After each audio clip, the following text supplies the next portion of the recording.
picked up interest with me a couple of days ago is when I saw some information around ACC, and it was linking ACC rugby and ballet being of a very similar nature when it comes to injuries. And I thought, really? That's sort of bizarre, isn't it? You think about rugby being very, very different to ballet, but ballet, of course, perhaps the injuries we don't hear about or we don't see. And so the ACC could be bumping up ballet levies by 1,000%. Why? Well, how dangerous is ballet when it comes to, say, in comparison with rugby or rugby league, or throwing people around in a sort of a wrestling way or whatever? But ACC is making changes to how it classifies different parts of the sports sector. And someone who's looked at this is Patria Hume, Professor of Human Performance at AUT, and joins us now. Patria, g'day. Good afternoon. Good afternoon, Duncan. So what's happening here? So, we always know ACC looks consistently, I suppose, and constantly at, how it classifies all sorts of things. What's going on here with ballet dancers compared to, say, other sports? Is ballet a sport? It's an art, I suppose, isn't it? But how is ballet being judged here? So what ACC does is look at the injury claims.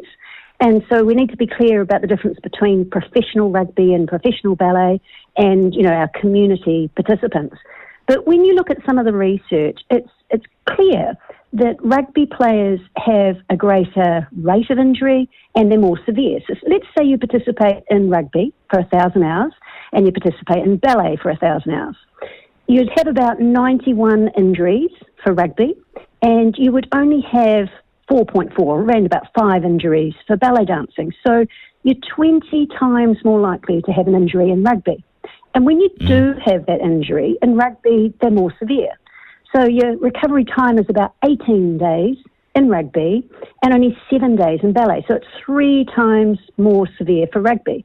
So I do question why ACC would be putting these rates at the same level for ballet and rugby. Yeah, I found it hard to to justify, and I found it hard to basically see the two as very similar sports. They're very different. I can see how you can injure yourself in ballet. I get that, but rugby's a contact sport, and I've played this game, and it's a very physical, very contact, and all sorts of angles you're hitting people on, and it's just chalk and cheese. Is this some kind of cash grab, or sort of levy grab or something from people? Is it? What do you put it down to?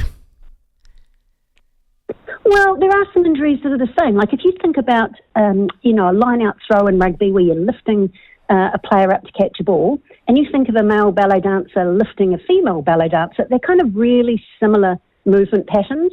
And when either the rugby player or the dancer lands, they've kind of got an equal likelihood of risk of spraining an ankle or, creating some kind of knee injury. So ballet does actually require, it's an athletic sport really, it requires a lot of physical capacity and capability.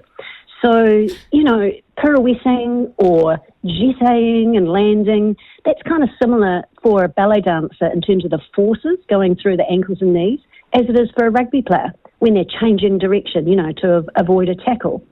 So lots of the physical capacity for rugby players and ballet dancers is actually the same. So for ACC, if they're having to cover, knee ligament surgeries or ankle ligament, it could be similar for the ballet and the rugby. Yeah, to a point, isn't it? To the point where the rugby player then goes into contact, and everything changes. You might be thrown about and all sorts of things, and that's where it changes. And I wonder if they want to pump up these, at 1,000% increases for the levies. Is it justified? Well, I haven't seen any data from ACC to justify that 1,000% yet. And so, they need to provide that information. Looking from the outside, it doesn't seem justifiable. And that's why I guess there's this consultation period at the moment. Is this something that, is it politics at play here? Because, in the past when I've looked at this stuff, I've seen, ministers in the past like Nick Smith and so forth do all sorts of things with ACC to raise more money and, to get the books looking better and so forth, because it happens to impact the balance sheet, government balance sheet. Now, I wonder if this is a very cynical move to raise money rather than to cover costs. Well, I think if you're being cynical, there's other avenues you could go down, like how many professional ballet dancers are there, compared to other categories for ACC. So I would say that the chief executive has not really been well informed in this particular case. Well, how many dancers have we got? How many sort of ballet dancers do we have? In terms of professional dancers, I would say way less than the professional male and female rugby players. Do you think this has slipped through wrongly? Do you think it's managed to sort of get a life of its own? But actually, when it's pointed out to people, hopefully that they'll see fit to make sure it goes back into another category. Do you think this is one of those things that just slipped through accidentally? I think so, and I would hope so. I would imagine that New Zealand Ballet will be asking some hard questions and asking for the data, because it needs to be a fair and just, levy system. And so, there would need to be some serious questions asked. It's kind of laughable, really, isn't it? Patria, it's just laughable, isn't it? I know what you're saying early on about the lifting and so forth. I get that totally. You're 100% right. But from there on in, there's nothing like it, to be honest. Well, that's right. If you think about rugby, we've got a lot of head injuries and concussions, and that is a huge cost for ACC.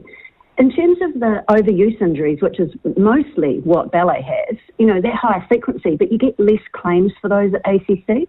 So, again, they are quite different injuries in some respect. So, ACC definitely needs to be looking at how to reduce rugby injuries more than ballet injuries, in terms of just the number of participants and the type of injuries. Have you done any work on, as an aside to this, have you done any work on head injuries in rugby and the impacts later in life and how that plays out? Yes, we've done a lot of work. So from the 2012 New Zealand Rugby Health Study, looking at retired rugby players and what effects there were of multiple concussions. And we found that people had issues with their memory and what we call executive functioning of the brain. So that means being able to make decisions.